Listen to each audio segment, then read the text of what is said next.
안녕하세요. 2020년 9월 18일 금요일 아침입니다. 오늘도 하나님 아버지께서 주시는 큰 은혜가 우리와 함께하기를 소원합니다. 기도하시겠습니다. 사랑과 은혜가 많으신 참 좋으신 하나님 아버지, 오늘도 주님의 은혜 보좌 앞에 나왔습니다. 말씀하여 주시고 절망 속에 하나님께서 주시는 소망이 있도록 주여 도와 주시옵소서. 예수님 이름으로 기도합니다. 아멘. 여러분 잘 지내셨나요? 오늘은 예레미야 33장 1절에서 13절 말씀을 같이 묵상해 보기를 원합니다. 먼저 하나님에 대해서 계속해서 우리가 초점을 맞춰야 될 필요성이 있다. 힘들고 어려울 때 우리가 환경만 바라볼 때가 참 많은데요. 하나님께서 환경을 어렵게, 또 사람들과의 관계를 어렵게, 또 우리가 하고 있는 우리의 건강, 또 되어지는 모든 계획들이 어려워지는 이유는 하나님을 바라보라고 하나님께서 하시는 그런 장치들이다라는 것을 우리가 알아야 될 필요가 있습니다. 그렇기 때문에 예레미야서를 통해서 하나님께서는요, 지금 너희들의 삶 속에 어떤 일이 일어나고 있고, 또 장래에는, 가까운 장래는 어떻고 먼 장래는 어떻게 될 것이다 라는 것들을 말씀하시면서 하나님이 어떤 분이신지를 계속해서 말씀해 주고 계시는 것을 보게 됩니다. 먼저 예레미야 33장 1절에 보면요, 2절에 보면 땅을 만든 여호와, 땅을 형성하고 세운 여호와, 그 이름을 여호와라는 이가 이같이 말한다 라고 되어 있습니다. 하나님 아버지는 창조주 하나님 아버지시라는 겁니다. 당시에 이스라엘 백성들은요, 지금 예레미야가 이 예레미야서를 쓰고 있는 이 상황에서 그 전에도 바벨론으로 전쟁에 져서 포로로 잡혀간 그런 사건이 있었고, 이제 예레미야가 예언을 하고 이후에도 유다 사람들은 바벨론으로 포로로 잡혀갈 것입니다. 근데 포로로 잡혀간 사람들이 자기들이 순종을 안 해서 이런 형벌을 받고 심판을 받았다라는 생각은 안 하고, 계속해서 그들은 아니, 하나님이, 우리가 믿는 하나님이 아주 이 세상에서 최고의 하나님이라고 생각했는데 왜 바벨론 신에게 졌지? 라는 그런 이상한 엉뚱한 생각을 하는 거예요. 하나님이 계신데 왜 이렇게 됐지? 라고 생각을 하는 거죠. 자기 잘못을 봐야 되는데, 자기의 죄를 봐야 되는데 그렇게는 하지 못하고 하나님이 약해서, 하나님이 뭔가 문제가 있어서 졌다라는, 그래서 신앙에 굉장히 혼돈을 가지고 있는 이상한 그런 상황을 보게 됩니다. 그래서 하나님께서도요, 이렇게 말씀하시는 거죠. 그들이 갈대아 사람들과 싸우기 위해서 왔지만 내가 진노와 분노로 죽인 사람들의 시체로 이 성읍을 채울 것이다.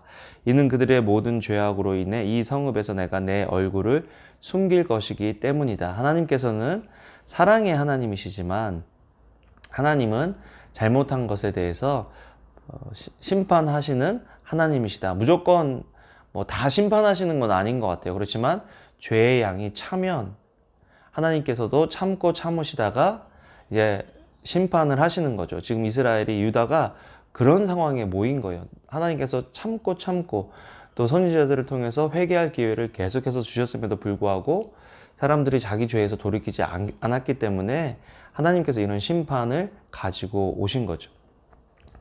그런데 하나님을 보면요, 하나님 사랑의 하나님이시라는 것입니다. 사랑에는요, 징계가 포함이 되어 있어요.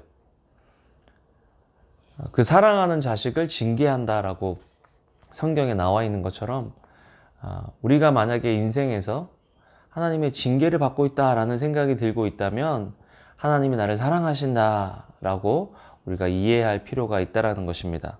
하나님의 징계는 무섭고 아프죠. 아주 따끔합니다. 그렇지만 하나님께서 치료를, 회복을 약속하신다는 거죠. 6절에 그러나 보라, 내가 이 성읍의 건강과 치유를 가져올 것이다. 내가 그들을 치료해 그들에게 풍성한 번영과 안정을 드러내 보일 것이다. 내가 유다의 포로와 이스라엘의 포로를 돌아오게 하고 그들을 처음과 같이 세울 것이다. 아주 온전히 회복시켜 주신다라는 것입니다. 여러분, 우리가 정말 하나님과의 관계성 속에서 이 땅에서 살아가면 우리가 실수하고 넘어질 때가 있습니다. 그런데 하나님께서 우리에게 약속하신 것은 재앙이 아니라 소망이다라는 것입니다. 회복의 소망, 온전해짐의 소망을 하나님께서 약속하시는 거죠. 저는 10절 말씀이 또 11절 말씀이 좋았어요. 이곳은 사람도 짐승도 없는 황무지다. 완전히 이제 절망 상태죠.